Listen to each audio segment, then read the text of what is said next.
एबे सुखुआ मोर दुई साइड पूरा भल भाव में हो जाए कम टाइम हो टेस्ट पूरा चुली पूरा आलू भाया लगे। Hello hi good morning welcome to my channel Mama Biki vlogs. यहाँ हूँ मोर फास्ट डेली व्लॉग। आज भी संडे एबे मु जस्ट उठिली देखला बेलू देखो वर्षा होउची वर्षा के छाड़ी पुणी एबे भी टिके टिके वर्षा हेलानी। आ चलतु देखिबा आज दिन सारा कौन कौन मु सब करूची।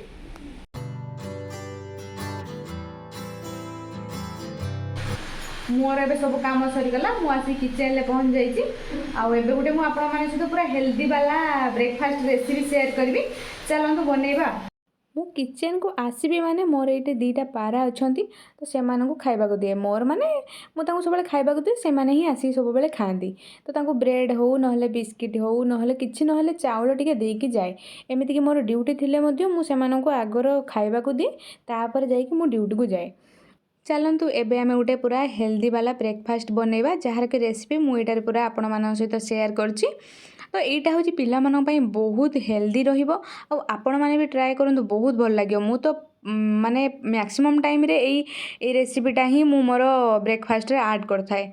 आपाई टिके सुजी नहीं जाए तापर गाजर को पूरा सरू सरू करके काटी नेबे कैप्सिकम को किसी काटिकी देदेवे तापर रहा पियाज पियाज को छोट छोट करके काटी नेबे तापर स्वाद अनुसार लुण देबे आउ टिके मीठा पाई चीनी देबे तापर दहीटा देबे ना कहीं दही आ चीनी बालांसटा ठीक रहिबो सेथिपाई टिके चीनी देबे आ तापर दही को सेतिकी देबे जेमिति पिठा करि हबो बेसी पानी करिवेनी कि पूरा ड्राए करिवेनी तो सेमती रखिए तापर ताको भल भाव में गोलेकी 10-15 मिनट छाड़ीदे कहीं सुजीटा जमी दही को आब्जर्व कर नब से 10-15 मिनट छाड़ीदे। हजबैंड कहले हेयर रे टिके ऑयल लगेदेवाई कहीं से हेयर वाश करेंगे तो मुझे हेयर रे ऑयल लगेदेली एपटे 15-20 मिनट हो जाता तो सुजीटा आमर एबे परफेक्ट हो जाइए पूरा पिठा करने से पूरा दहीटा को आब्जर्व कर नहीं थी। तो चलतु मुझे कौन पिठा करुँची आपण मानू देखौची।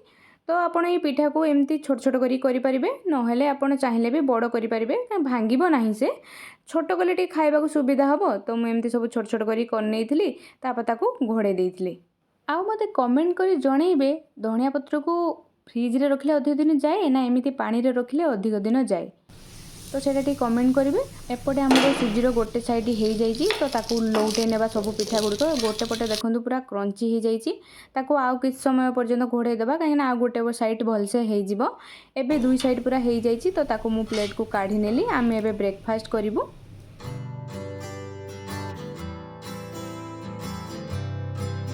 तो हजबैंड ये आपण मानू कहवाक चाहूले सुजी पिठाटा बहुत हेल्दी आउ टेस्टी होती आपण मैंने निश्चित थे ट्राए करूँ किंतु एते नॉइज थिला जे किसी शुभु नथिला तो सेतिपाई मु आपण मानकु वॉइस ओवर रे कहिदेली।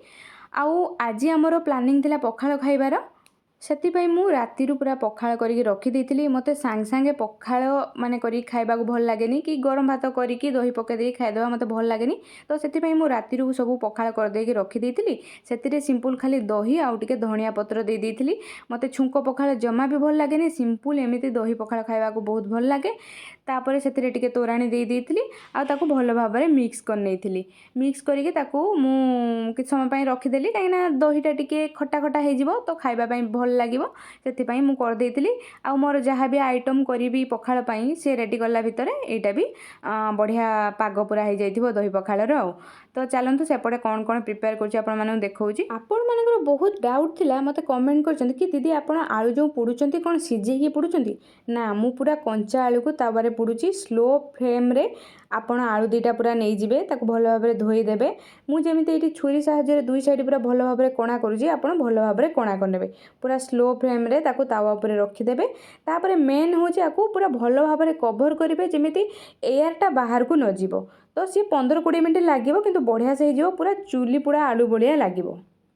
हजबैंड कहते कि चलो टिके माछ आनिबा माछ आनिकी भाजिकी पखाळ रे खाइबा मु कहली ना सुखुआ अच्छी तो से सुखुआ को भाजी खाई नबा। एटा लुणी सुखुआ थिला माँ घरू आनिथिले तो मुझे ताकू पूरा भल भाव में धोईकी नहीं आसी ताकू सिंपल एमती तेल रे खाली भाजी नेबी दुई साइड। आपण माने को सुखुआ पसंद कि नहीं कमेंट करेंगे। बहुत लोगों तो सुखुआ प्राय पसंद न थाए किंतु मते सुखुआ बहुत पसंद। एबे सुखुआ मोर दुई साइड पूरा भल भाव में हो जाइए। एपटे आलू देखौची आपण माने देखंतु जम्मा बेसी भी पुड़ी नहीं आ पूरा सिझी जाइए देखंतु एमिति ही पूरा आलू पोड़ा हम बहुत कम टाइम रे हो टेस्ट पूरा चुली पोड़ा आलू भाया लागिवो। एपटे सजना छुई को काटिके पानी रे पकई देइतिली आउ मु मसला पाई नै देइतिली टिके सोरिष 2टा सुखिला लंका आउ किछिटा रसुण ताकू मु पेस्ट करनेली तापर एटी जस्ट फुटण देकी तेल रे ताकू मु भाजी नेतिली बेसी किछि माने आइटम कर नथिली बहुत सिंपल सब आइटम करथिली आउ एपटे देखंतु बाइगण आउ टमाटो को मु पोडी नउची एटी तेल हे गला परे दे देइतिली हमर छुई आउ सेथरे जो मसला रखथिली दे देइतिली ताकू भलो भाबरे गोळेकी लूण देकी हळदी देकी ताकू मु घोड़े नेली।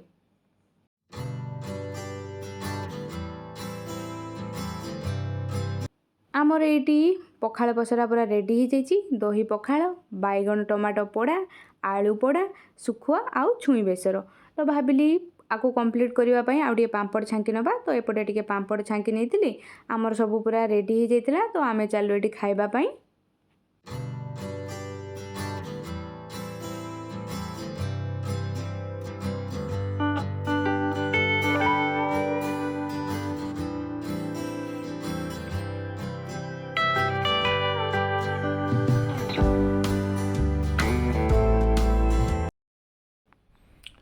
अरे कौन कर बस मोबाइल देखुची।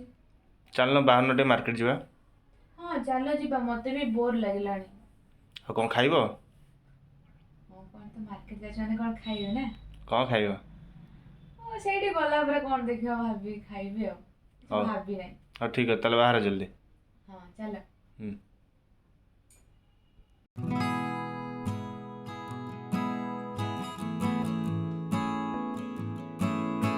आमे टिके जाइथिलु विशाल तो सेठु मोर जहाँ जहाँ दरकार थिला सबू जिनस मु नेकी आसिली तापरे से टिके जाइथिले तांकर फूड सेक्शन ले कोन बादाम पकड़ा आलू भुजी एमती धरिकी आसिले किंतु तळु आसी पहुँचला बेलू देखंतु एते भीड़ थिला लंबा लाइन जे आमे सेठी रखी देकी सब जिनस पळे आसिलु हमर 1 आवर नहले पळै थांदा।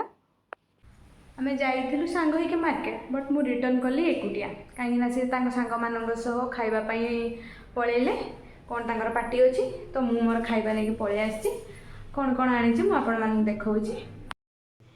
ये मोर खाइबा बाहर कर देछि डोसा नहीं आछि आ गोटे चिकन क्लो नहीं आछि मियामोर बस ये दुईटा ही आनी मु एबे चलली खाइबा को आउ वीडियोटी भल लगे गोटे लाइक करेंगे मोर चैनल को सब्सक्राइब करेंगे आउ आपण मानकर फ्रेंड मान सहित निश्चिंत शेयर करेंगे आ वीडियोटी केमिति लगे मते कमेंट करके निहाती जणाबे।